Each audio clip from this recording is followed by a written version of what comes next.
तो कल हम लोगों ने एनाकोंडा की एक्सी डाउनलोड करी थी, उसको इंस्टॉल करेंगे। डबल क्लिक करेंगे ये एक्सी पे,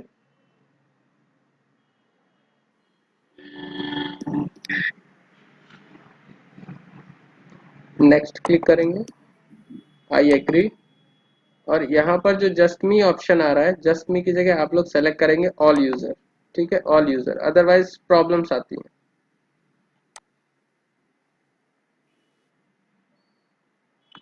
नेक्स्ट जो भी डिफॉल्ट पाथ है उसी को रहने देंगे और नेक्स्ट क्लिक करेंगे। मेरे में एनाकोंडा पहले से इंस्टॉल है, इस वजह से ऐसा मैसेज आ रहा है। तो मैं किसी और डायरेक्टरी में इंस्टॉल कर रहा हूँ। आप लोग जो है जो भी पाथ है, जो भी डिफॉल्ट पाथ ये लेता है उसी को आप चूज करेंगे। Add Anaconda 3 to system path environment. जैसा कि कल हम लोगों ने देखा था, वो पाइथन का पाथ इंस्टॉलेशन के लिए देखा था कि जब पाइथन इंस्टॉल कर लेते हैं तो उसका पाथ हमें विंडोज के इन्वायरमेंट में डालना होता है। सेम चीज यहाँ पर ये पूछ रहा है कि क्या आप एनाकोंडा का पाथ इन्वायरमेंट में स्टोर करना चाहते हैं, तो इसको हम टिक करेंगे और आगे बढ़ जाएंगे, इंस्टॉल करेंगे।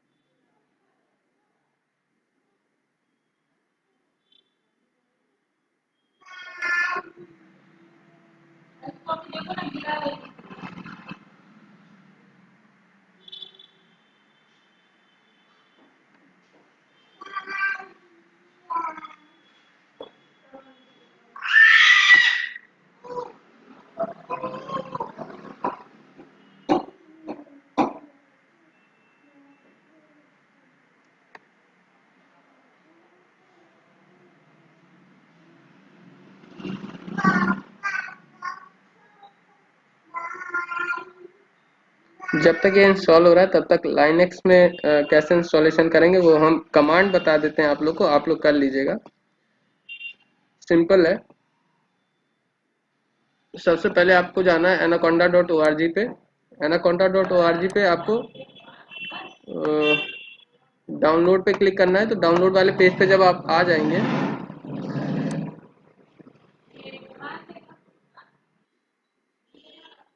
डाउनलोड एनाकोंडा,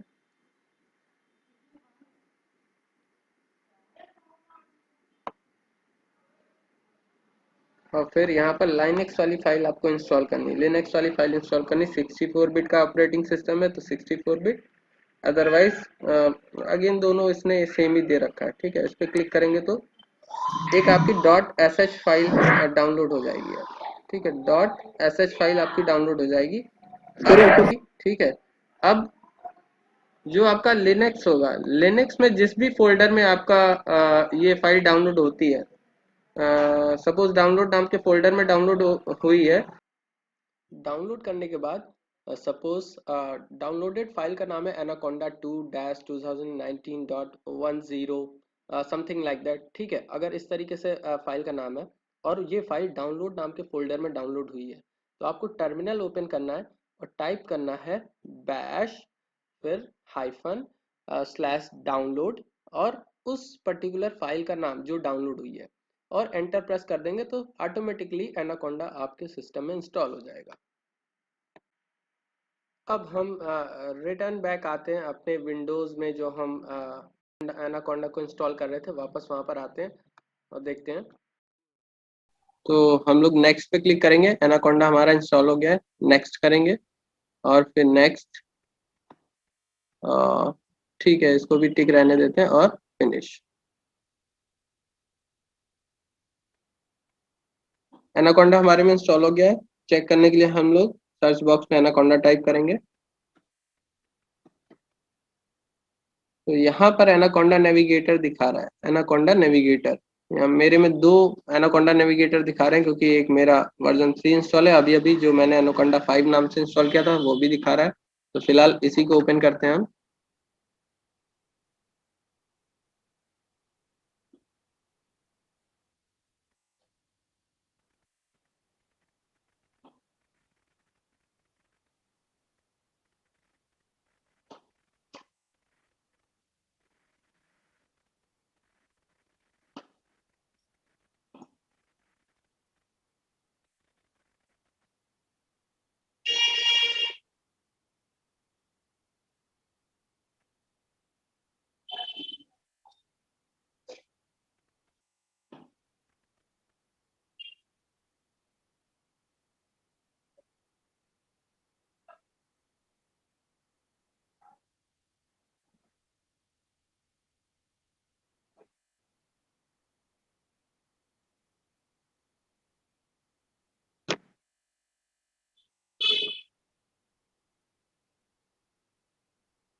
ये एनाकोंडा का नेविगेटर का डैशबोर्ड ओपन हो जाएगा। ठीक है, यहाँ पर कुछ ऑप्शन है जैसे होम, एनवायरनमेंट, लर्निंग, कम्युनिटी।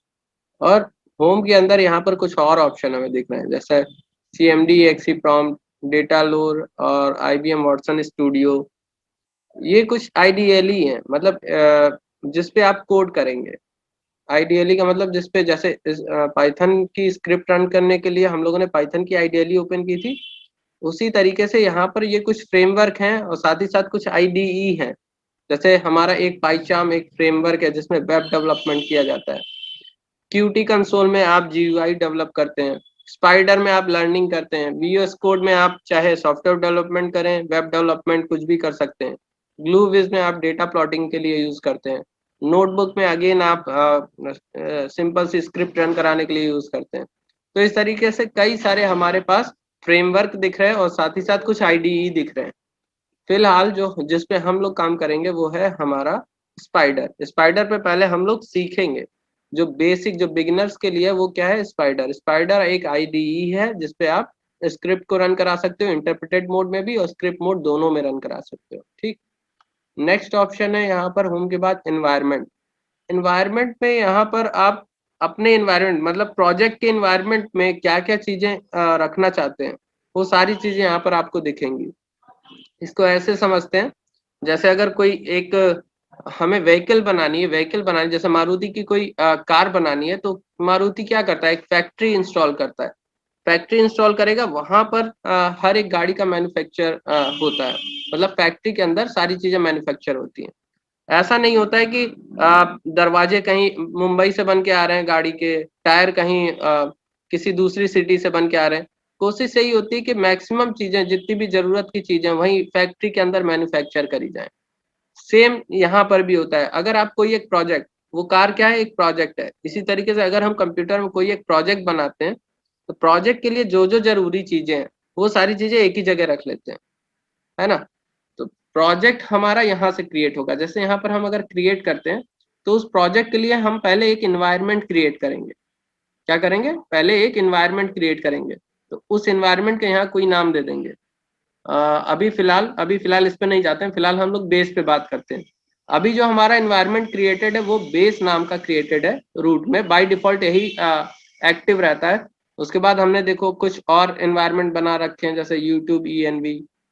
ऐसा इसलिए करा जाता है कि इन्वायरमेंट हम लोग इसलिए बनाते हैं कि जो आपके प्रोजेक्ट के लिए जरूरी चीजें सिर्फ वही रखिए आप, बाकी और कोई चीज आप अपने साथ नहीं रखेंगे। ठीक है।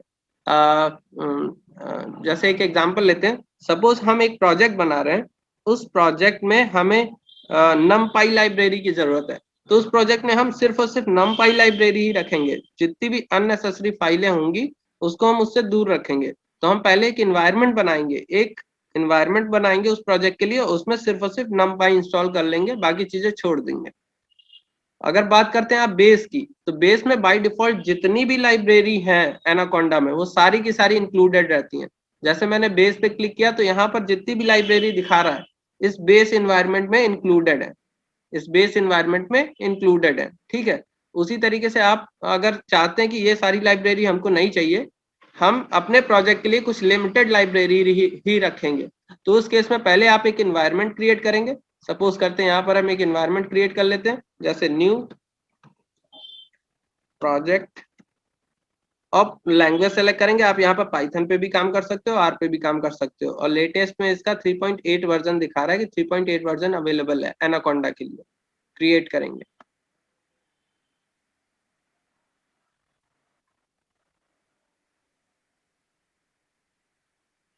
ये थोड़ा सा टाइम लेगा।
यहाँ पर बस जितनी नेसेसरी फाइलें हैं बस वही आपको दिख रही हैं, मतलब बेस लेवल पे भी जितनी चीज़ों की जरूरत पड़ेगी सिर्फ और सिर्फ वही फाइलें दिख रही हैं।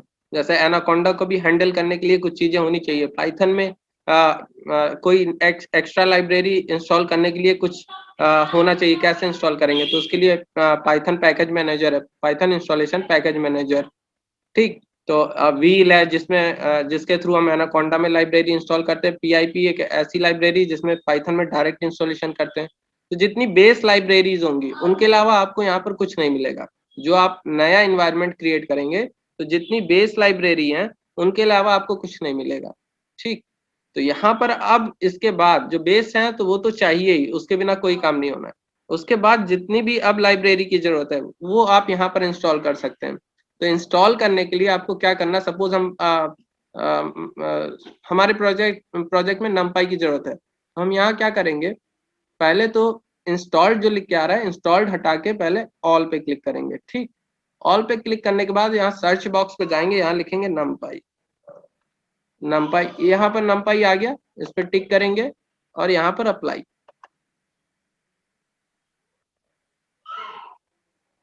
लाइब्रेरी के बारे में डिटेल में हम लोग पढ़ेंगे, अभी बस उसके उस सॉरी एनाकोंडा का बस ओवरव्यू देख रहे हैं, चीजें प्रोजेक्ट वगैरह कैसे क्रिएट किया जाता है। बाकी हम लाइब्रेरी अभी नहीं पढ़ रहे हैं, लाइब्रेरी बाद में पढ़ेंगे।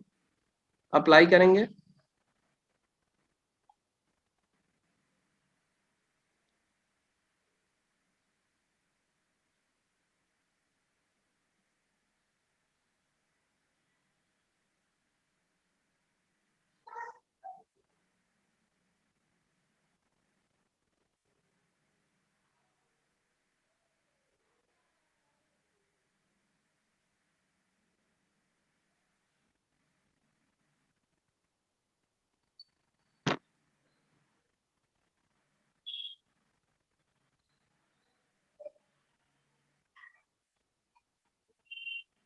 थोड़ा समय लेगा।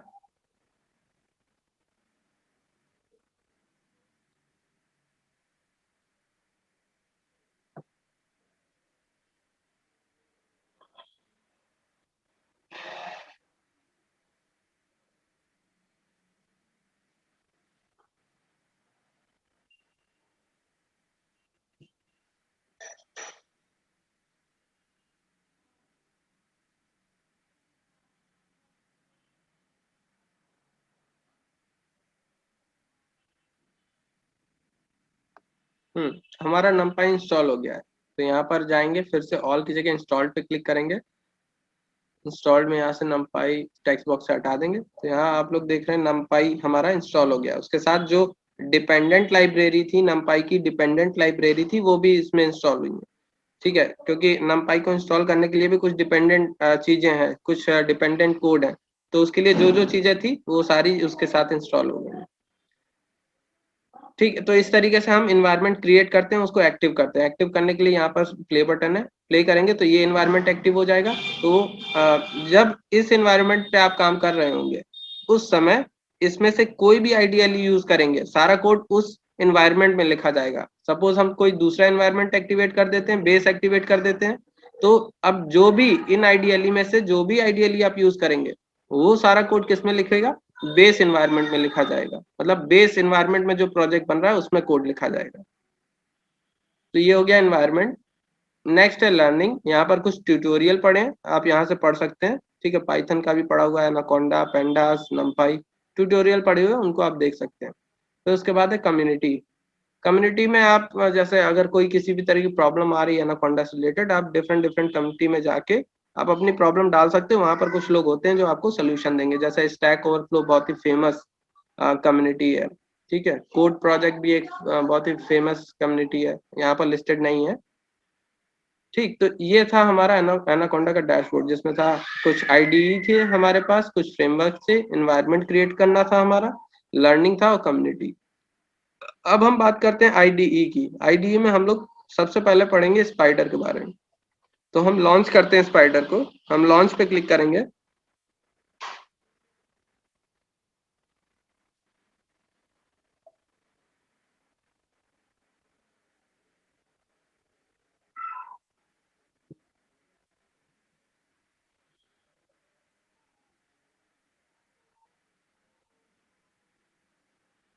अगेन ये थोड़ा टाइम लेगा।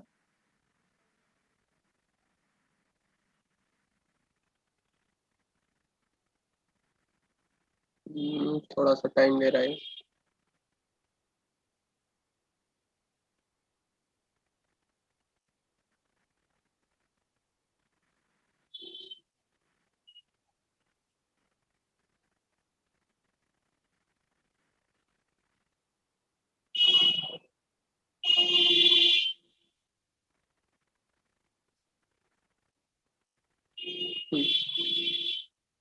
इस तरीके से ये हमारा जो GUI है स्पाइडर का ओपन हो गया। ठीक, यहाँ पर कुछ विंडोज आपको दिख रहे होंगे, इनके बारे में पहले डिस्कस कर लेते हैं। कंप्लीटली ओपन हो जाए।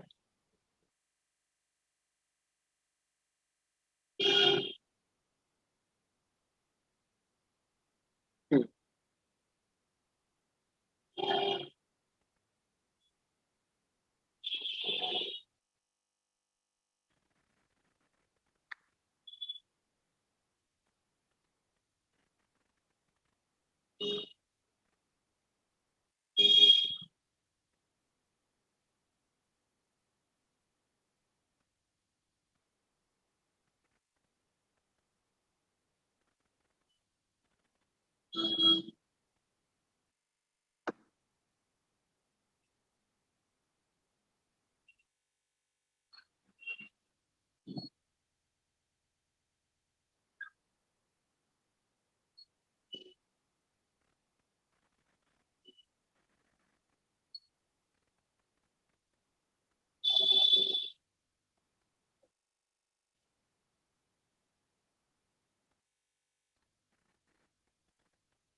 इस तरीके से हमारा जो GUI दिखता है स्पाइडर का। सबसे पहले हम इस विंडो की बात करते हैं। ये स्क्रिप्ट विंडो है, यहाँ पर आप पाइथन के कोड को लिखोगे। ठीक है, यहाँ पर आप पाइथन के कोड को लिखोगे। राइट साइड में जाते हैं तो यहाँ पर कुछ और एक्सप्लोरर हैं, जैसे variable explorer, helps, plots, files. ठीक है, तो सबसे पहले बात करते हैं वेरिएबल एक्सप्लोरर की। सपोज हमने यहाँ पर एक छोटी सी स्क्रिप्ट लिखी, जो कल हमने लिखा था वही सेम चीज लिख रहे हैं। i equals to 0, j equals to 2, कुछ भी लिख ले रहे हैं, और k equals to i plus j। जब हम इस कोड को रन कराएंगे, इस कोड को रन कराएंगे तो इस पूरी स्क्रिप्ट में जितने कोड को हमने रन कराया, उस दौरान जितने भी वेरिएबल क्रिएट होंगे वो सारे के सारे कहाँ शो करेगा? वेरिएबल एक्सप्लोरर में। किस वेरिएबल में क्या वैल्यू है ये शो करेगा, किस वेरिएबल का टाइप क्या है ये शो करेगा, किस वेरिएबल का साइज क्या है ये शो करेगा। तो एक एग्जांपल देते हैं, देखते हैं। हम इतने कोड को सेलेक्ट करके, यहाँ पर एक बटन है रन सिलेक्शन करके, रन सिलेक्शन करके एक बटन है, इस पे क्लिक करेंगे। और जैसे ही क्लिक किया हमने, ये जो हमारी जो 3 लाइनें थी, जो कोड था, वो यहाँ पर कंसोल में, पाइथन कंसोल में रन कर गया। ये है अपना पाइथन कंसोल। जैसे हम लोगों ने वहां देखा था आईडीएलई में, वहां पर भी एक कंसोल था, उसी तरीके से यहाँ पर भी एक कंसोल है हमारा। ठीक, ये हमारा वेरिएबल विंडो है जिसमें हमारे सारे वेरिएबल क्रिएट हो गए। जैसे आई था, जे था, के था, उसका टाइप क्या है? Integer, integer, integer. साइज क्या है? 1, 1 मतलब 32 बिट, 1 मतलब 32 बिट। ठीक, उसी तरीके से उसमें क्या वैल्यू पड़ी? आई में 0 पड़ी है, जे में 2 पड़ा हुआ है, के में 2 पड़ा हुआ है। ठीक, तो इस तरीके से हमारी वेरिएबल विंडो हो गई, कंसोल हो गया, पाइथन का कंसोल। पाइथन के कंसोल में आप डायरेक्ट कोड को रन करा सकते हो। जैसे इंटरप्रेटेड मोड में हमें रन कराना है, तो कंसोल में गए हम लोग, यहाँ टाइप किया इक्वल्स टू 9, सपोज किया, एंटर किया, तो ये कोड हमारा रन कर गया। यहाँ देखो वेरिएबल विंडो में हमारी चेंज हो गई, i इक्वल्स टू 9 हो गया, k इक्वल्स टू 2। अगर कोई भी वेरिएबल चेंज करते हैं तो k में जो चेंज किया वो यहाँ पर रिफ्लेक्ट होगा। तो ये हमारा क्या है? कंसोल। नेक्स्ट क्या है? हेल्प। यहाँ पर आप डिफरेंट डिफरेंट तरीके की हेल्प, ऑनलाइन हेल्प देख सकते हो। ठीक है, फिलहाल इसका अभी कोई यूज नहीं है। नेक्स्ट है प्लॉट। जितने भी कोड रन होने के दौरान जितने भी प्लॉटिंग होगी, जब मशीन लर्निंग कोड रन कराएंगे तो उसमें डेटा की प्लॉटिंग वगैरह होगी, तो जो प्लॉट जनरेट होंगे वो यहाँ पर शो करेगा और यहाँ पर भी शो करेगा। ठीक, नेक्स्ट है file. File current folder, current folder हमारा कौन सा यहाँ पर दिखा रहा है, सी यूजर्स मुकुल कीर्ति वर्मा नाम का हमारा करंट फोल्डर है। अब इस करंट फोल्डर के अंदर जितने भी फोल्डर हैं वो दिखाएगा और जितनी भी फाइलें हैं वो दिखाएगा, ठीक है। जैसे यहाँ पर हमारी कुछ फाइलें हैं, python.py फाइल है ना, और कल हम लोगों ने एक फर्स्ट.py करके एक जनरेट किया था, फर्स्ट प्रोग्राम करके करा था, first sorry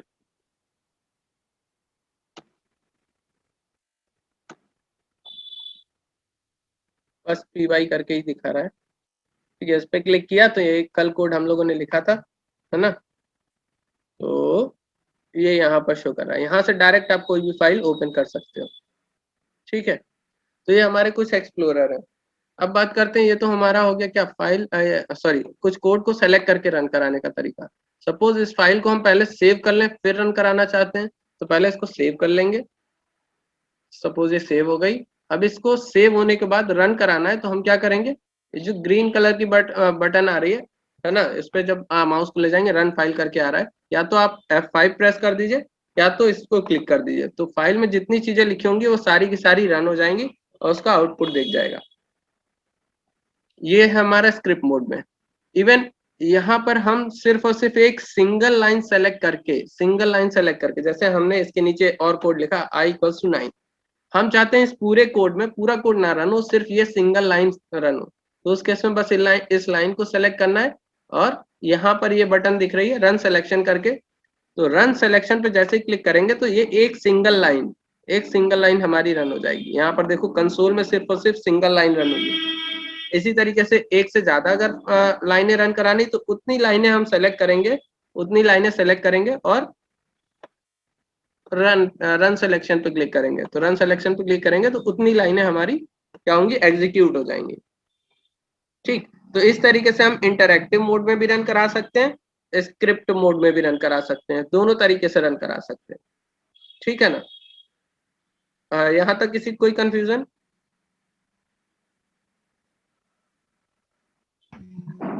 no. No sir, sir थोड़ा यहाँ पे मेरा नेटवर्क इशू है, तो स्क्रीन शेयर होंगे, मतलब रिकॉर्डिंग शेयर होगा तो अच्छा रहेगा इसमें। अच्छा ठीक है, जो रिकॉर्डिंग हो रही है वो हम शेयर कर देंगे, ठीक है। चलो, thank you sir, thank you very much. आगे बढ़ते हैं हम लोग। अब पाइथन के कुछ बेसिक सिंटैक्स देखेंगे। तो हम लोगों ने इंस्टॉलेशन देख लिया, पाइथन का इंस्टॉलेशन देख लिया, एनाकोंडा मतलब फ्रेमवर्क का इंस्टॉलेशन देख लिया। अब कुछ बेसिक सिंटैक्स देखेंगे, कैसे इनपुट कैसे लिया जाता है, आउटपुट कैसे लिया जाता है, वेरिएबल को अगर डिलीट करना है तो कैसे किया जाएगा, ये सब सारी चीजें देखेंगे।